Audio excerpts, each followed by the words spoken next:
बिस्मिल्लाहिर्रहमानिर्रहीम। अस्सलाम वालेकुम नाजरीन। आज से 1000 साल अरब के जनूबी इलाके में यमन के गिरदोनवाह में एक शहर आबाद था जिसे शहर सबा कहते थे और वहाँ के आबाद लोगों को कौमे सबा कहकर पुकारा जाता था। यहाँ के लोग अल्लाह की तमाम नेमतों और राहतों से भरपूर लुत्फ अंदोज हो रहे थे। फसलें और फल से लदे दरख्त मौजूद थे, मगर ये कौम शिरक में मुब्तला थी और सूरज की पूजा किया करती थी। जब वहाँ के बादशाह शर्जील बिन मालिक की मौत हुई तो इसकी बेटी बल्कीस ने हुकूमत की भागदौड़ संभाल ली। बाज तारीख ने लिखा है कि बल्कीस के वालिद में से एक जिन थे, मगर कोई वाज़े दलाइल नहीं मिलती थी। मगर बल्कीस एक काबिल औरत थी जिसने यमन पर 9 साल नहायत ही खूबसूरती से हुकूमत की दुनिया को अच्छे तरीके से संभाला। यमन इलाकों में तजारतें हुआ करती थी। वो सबाई यानी शहर सबा की कौम नहायत ही दौलतमंद थी, मगर ये वो जमाना था जब मशरिक से मगरिब तक एक अजीम बादशाह की ताकतवर हुकूमत और जलाल का ढंका बजता था, जिसे तारीख में सुलेमान इब्ने दाऊद के नाम से जाना जाता है। हजरत सुलेमान अलैहिस्सलाम की हुकूमत दुनिया के मुमालिक में थी, जिसका दारुल खला शहर था। आपको हवा, जिन्नात, चरिंद परिंद और जानवरों पर हुक्मरानी अता की गई थी। एक दिन का वाकया है कि हजरत सुलेमान अलैहिस्सलाम ने दरबार लगाया तो जिन्हों, इंस, जानवर, परिंदे सब को हाजिर होने का कहा तो इसमें परिंदा हुदहुद गायब था। आपने पूछा हुदहुद कहाँ है? जब वो नजर ना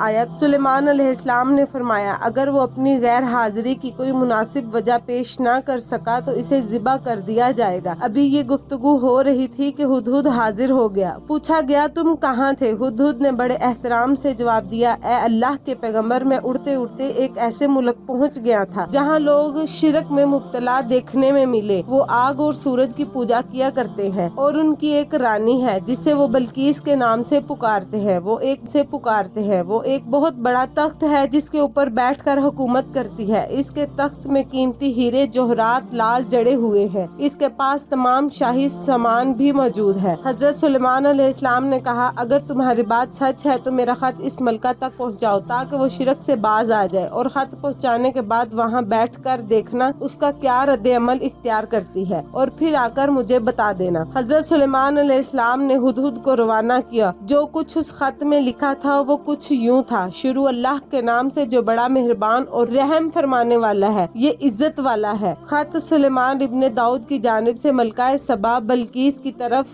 रवाना किया गया। जो हदायत की पैरवी करे इसके लिए सलामती है। मुझ पर कोई ख्वाहिश ना करो, मेरे मुकाबले में सरकशी इख्तियार ना करो, बल्कि फरमा बरदारी और मट्टी होकर मेरे पास आ जाओ। ये खत दरअसल मलका सबा और इसकी कौम की तरफ दावत इस्लाम थी। हुदहुद ने ये खत बल्कीस की गोद में गिरा दिया। मलका के दरबार में इस वक्त 300 के करीब सरदार बैठे थे। उन्होंने जब ये खत पढ़ा तो तैश में आ गई और कहा, ये हमारी तौहीन है, हमें इसका सख्त जवाब देना चाहिए। मगर मलका बहुत समझदार थी। इसने इन्हें समझाया कि खत से ये पता चल रहा है ये कोई आम शख्स नहीं, खुदा का कोई पैगम्बर है, लिहाजा हमें हिकमत से काम लेना चाहिए। इसने कहा, मैं हजरत सुलेमान अलैहिस्सलाम की तरफ एक तोहफा भेजती हूँ। अगर उन्होंने कबूल कर लिया तो वो बादशाह है, इससे मैं जंग करूंगी, लेकिन अगर उन्होंने तोहफा कबूल ना किया तो मैं इसकी पैरवी करूंगी क्योंकि वो नबी है। हुदहुद ये सारी गुफ्तगू सुन रहा था। उसने आकर हजरत सुलेमान अलैहिस्सलाम को सारी बात बता दी। हजरत सुलेमान अलैहिस्सलाम ने जिन्नात को हुक्म दिया कि शहर में दाखिल होने वाले रास्तों पर सोने चांदी की ईंटों का फर्श बिछा दिया जाए। रास्ते के दोनों जानिब सोने के अजीब जानवर खड़े कर दिए जाए। अमाले सल्तनत की तमाम कुर्सियों को सोने का कर दिया जाए। दरबार को हीरे जोहरात से मजीद सजाया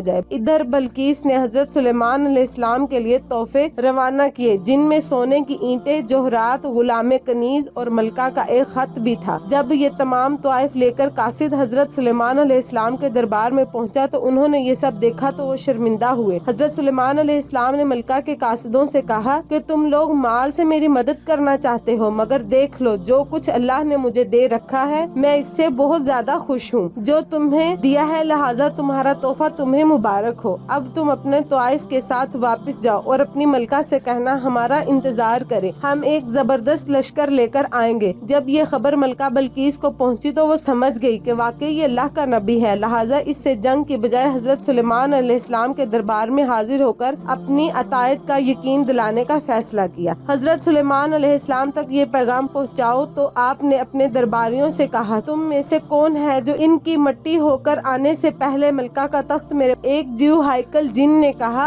आपके दरबार को बर्खास्त करने से पहले मैं इसे ला सकता हूँ, इस काम की पूरी कुव्वत रखता हूँ और अमानतदार भी हूँ। फिर एक और शख्स जिसके पास किताब का इल्म था, इसने कहा, मैं ये तख्त आपको आपके पलक झपकने से पहले ही लाकर दे सकता हूँ। हजरत सुलेमान अलैहिस्सलाम ने उस तख्त को लाने का हुक्म दिया और उस किताबी आलिम ने आपकी आंख झपकने से पहले ही आपके पास उसका तख्त रख दिया। तो वो पुकार उठे, ये मेरे परवरदिगार का फैसला है, ताकर वो मुझे आजमाए कि मैं शुक्र करता हूँ या नाशुक्री करता हूँ। जो शुक्र करता है तू उसका शुक्र कर, इसके लिए आप ही मुफीद है। अगर कोई शख्स नाशुक्री करे तो मेरा परवरदिगार बेनियाज है, अपनी जात में गफूरुर रहीम है। वो शख्स हजरत सुलेमान अलैहिस्सलाम का कोई दोस्त था जिसका नाम आसिफ बताया जाता है और बाज किताबों में लिखा है कि आपका खालाजाद भाई था। कहा जाता है इसके तख्त की काफी ज्यादा लंबाई और ऊंचाई थी। इसमें मोती, सुर्ख, याकूत, लाल जड़े हुए थे। हजरत सुलेमान अलैहिस्सलाम ने इस तख्त में रद्दो बदल कर दिया और उसे पहले से बेहतर बना दिया। जब मलका बल्कीस हजरत सुलेमान के दरबार में हाजिर हुई तो आपने पूछा, क्या तुम्हारा तख्त भी इसी तरह का है? तो उसने कहा, गोया ये मेरा ही तख्त है, हमें तो पहले ही मालूम हो गया था और हम फरमाबरदार हो चुके थे। बल्कीस के आने से पहले हजरत सुलेमान अलैहिस्सलाम ने ऐसी इमारत बनाने का हुक्म दिया जिसके नीचे पानी जारी हो, पानी में मछलियों और दूसरे कई जानवर मौजूद हों। हजरत सुलेमान अलैहिस्सलाम इस इमारत में अपने शाही तख्त पर बैठ जाते और इस शीशे के नीचे से पानी अपनी पूरी आबोताब से बह रहा होता, जबकि इसके ऊपर शीशे नजर नहीं आता था। बल्कीस को इसके महल लाया गया। जब इसने इसके फर्श को देखा तो वो सहम गई, ये पानी का एक हौज है, लिहाजा अपनी पिंडलियों से कपड़ा उठा लिया। सुलेमान अलैहिस्सलाम ने कहा, ये शीशे का चिकना फर्श है। तब वो शर्मिंदा हुई और बोल उठी, ऐ मेरे परवरदिगार, मैं सूरज की पूजा करके अपने आप पर जुल्म करती रही हूँ। अब मैंने हजरत सुलेमान के साथ अल्लाह रब्बुल इज्जत की अतायत कबूल कर ली, लिहाजा बल्कीस पर यह जाहिर हो गया जिस तरह वो शीशे के सहन को पानी की लहर मारने वाला गहरा हौज समझ बैठी, इसी तरह इसने और इसकी कौम ने सूरज की चमक धमक देखकर इसे खुदा समझ बैठी। इसे अपने फाश गलती पर नहायत शर्मिंदगी हुई। बाज किताबों में लिखा है, इसी वाक़या के बाद मलका सबा मुसलमान हो गई, यानी हजरत सुलेमान अलैहिस्सलाम के निकाह में आ गई। जबकि बाद में लिखा है कि आपने बल्कीस को यमन वापस भेज दिया और इसके लिए वहाँ 3 बड़े महल तामीर करवाए जिसमें वो बाआसान जिंदगी गुजार सके और इस्लाम फैला सके।